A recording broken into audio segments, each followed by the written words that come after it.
I'm here with Bill Cobb, president of eBay Marketplaces North America. Hi, Bill. Hello, Ina. How are you? Good. How's eBay Live Boston going? It's always our favorite time of the year. You know, it's they all have their own character to them, so this has a great feel, and I think everybody's having a great time. And how is attendance compared to last year?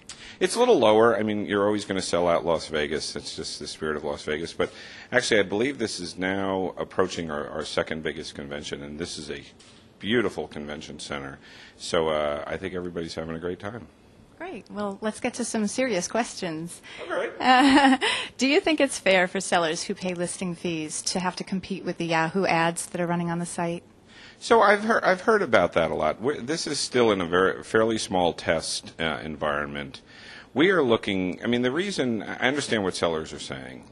When buyers come to eBay, we're trying to satisfy their experience, and in a null search environment where they can't find what they're looking for, we do serve ads to them. But we also our first job is to get them back to the site. So we are serving that as a convenience to buyers. I think that's a good thing to satisfy their buyer experience. Our first goal is still the transaction business on eBay. And even in a null search environment, we try to ask them if they misspelled, did you mean, and we try to figure out every way we can to get it back to our items. That is our first job. It will always be our first job, and that will never change. Right, and I am hearing and seeing some ads, particularly the graphic ads, that do send people away. That it's not anything to do with the null search results. Yeah, we've always had graphical ads on our site. I think it's probably taken we used to sell them ourselves. We now employ Yahoo, who's the biggest graphical sales vendor, if you will.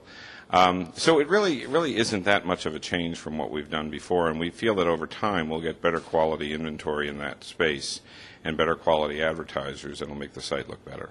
I have seen sponsored links at the bottom, the Yahoo Ad Network ads, and some of those actually have Amazon Marketplace listings. Sellers aren't really happy about that, so what would you tell them? Those have been eliminated.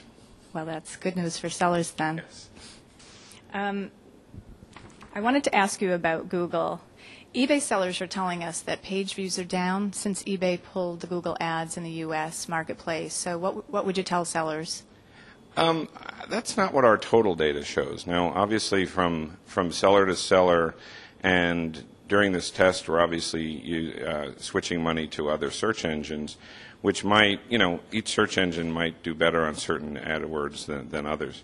Right now, we're, in the midst of the test. It's an experiment, but we don't see anything in the first few days that would indicate that we're seeing any issues. But we'll continue to test that. And, this is something we've done before. We've taken ads off of Yahoo. We're always trying to figure out how to optimize the mix and how to satisfy the total marketplace as best we can. So I feel badly in that case for a couple of those sellers who may be having an issue, and that's why we're running the experiment to see where this nets out. But I would say that we understand that our obligation is to drive demand to our sellers. I wouldn't worry about the corporate what the press is talking about. Our number one job is for the sellers' fees to get them demand, and that's what takes priority over anything else. When do you think we might see eBay ads back on Google? Well, we want to see how the test goes. So I wouldn't give it a time frame. I just would say at this point, as long as we're seeing demand that's satisfying our sellers, we'll continue to. But we'll probably optimize, and we might change some things. We might want to try a different mix.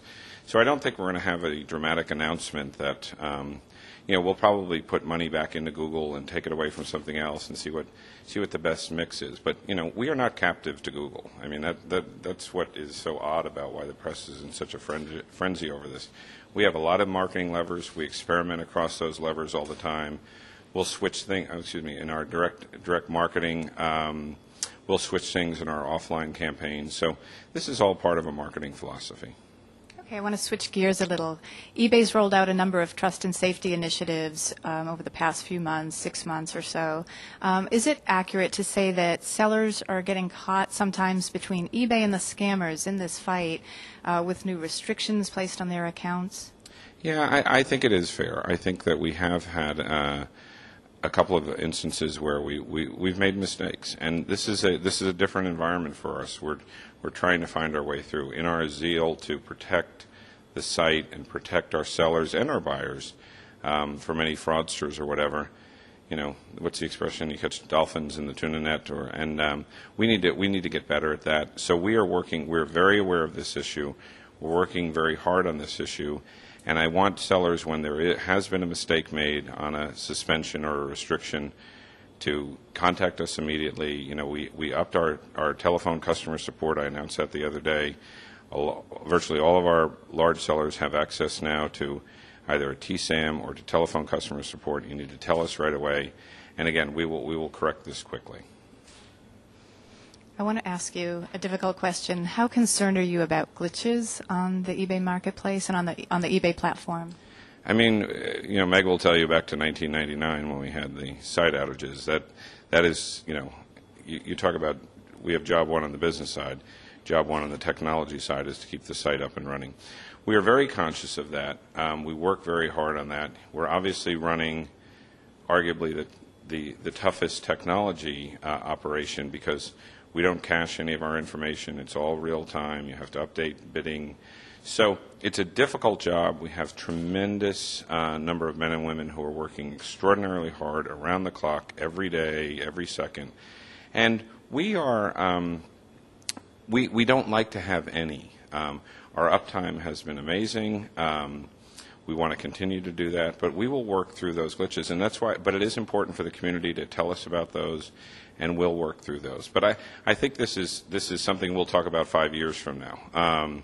You know, it's one of those situations where the more we can do to work through those, understand those, but we are very committed to keeping the site up the way we have in the past.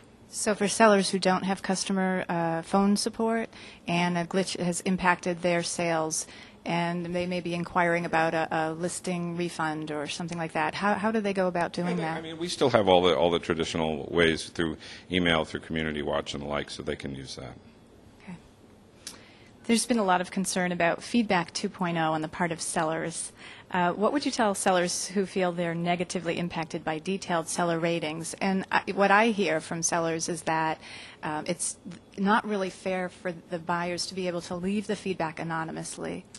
Yeah, I think sellers have to. I think sellers are going to come around to saying this was the best thing, one of the best things we ever did, because the better sellers who provide good customer support are going to get better ratings. And the ones who are complaining are bad sellers who are worried about their ratings. If you do a good job, and I think it also is highlighting that sellers have to evolve just as eBay. eBay, they have to do better at customer service. We are getting into a competitive situation on the internet where sellers are going to have to look at, you know, there are certain sellers who have, I don't take any returns, you cannot, there is no money back. I think that's going to be the days of the past. So I think you as sellers are going to have to, instead of complaining about detailed seller ratings, I think you have to look at your own customer service. I think the good sellers I've talked to love it. And the one thing I would say, because I talked to a seller here who was talking to me about detailed seller ratings, that when you look at the scoring, especially on a 5-point scale, the sellers here, many sellers are very proud of their 100% feedback. So on a 5-point scale, it's very tough to get 5.0 all the time. But what is going to happen is, over time, I wouldn't be focused on that. I'd be focused on your relative score relative to, you know, competitive sellers. And you'll see, I mean, we're already seeing great differentiation where sellers have 4.85 or 4.9 or 4.8, and some of their competitive sellers are under 4, you know, are in the 3s, and you know, a couple of instances are in the 2s, and that's what we want to highlight. That's why we did this, was to showcase our great sellers and to show our buyers more detail about their purchase and the seller they're buying from than they might have to. So you think that there's some pain short term, but you're saying long term it's going to work its way out? I don't think there's pain short term. I think that if you do a great job of customer service, you're going to get great scores. The great sellers are going to get great scores, and the bad sellers are going to get worse scores. And I think that's a good thing. I have heard a little bit of chatter that there may be more changes to feedback. Can you comment on that? Well, feedback is always a favorite topic. I'm sure it'll come up in the town hall today. No, there's nothing on the horizon that's coming soon. I mean, sellers always ask me, especially buyers, why can't I sort for negative feedback? I've been very clear on that. As long as I'm here, we're never going to do that because I think sellers, you deserve to look at their entire scores. So I would not ever allow people to just sort by negatives because I think you should see a total picture. Okay. eBay sellers often wish to expand beyond eBay and eBay stores and create their own website. Is eBay adequately capitalizing on that opportunity? You mean through pro stores? Well, you tell me. As eBay sellers want to expand off of the eBay platform. Yeah, I mean, I think we recognize that our sellers are entrepreneurial. They're multi-channel, I think, by nature. So that's why we came up with the Pro Stores product as a companion to eBay stores. So we think we are nicely set up with the companion products to service both on eBay needs and off eBay needs. Okay, for viewers who did not attend eBay Live in Boston, tell us what was the best news to come out of the show? Well, everybody always loves fee news. So we did take our fees down on final value fees, the first tranche from 5.25% to 4.5% starting June 19th through August 5th. So that's always fun. I think the revitalization of the Power Seller program, the UPS shipping announcement with the decline in fees, those are all the specifics. But hopefully the best message that they got was that we are very committed to buyer experience, and that we, with all the initiatives we're undertaking to enhance the buyer experience, ignite the core around auctions, I think is the best news of all. And what is eBay going to do to make the site more fun and more simple? I've been hearing about that. Yeah, so our new homepage, I announced the other night, look at all the white space it has, so we're going to try to clean up some of that. We have the My World initiative. We've put videos in listings. I showed a fun one the other night. So I think that there's a lot of elements, and I think as video takes hold in listings, I think that's going to bring a lot of fun back to the listing process, and I think people are going to be looking for listings, trying to find those video listings wherever they can. And do you have any thoughts you'd like to share with sellers? I think, stay tuned. I was speaking to the folks from Pisa the other night, and I saw that their note the other day. I think that they make some good points in that. And as I told Joe Cortese, this is a big battleship to turn, but it is turning. Great. Well, thank you very much, Bill. Okay. Thank you, Ina.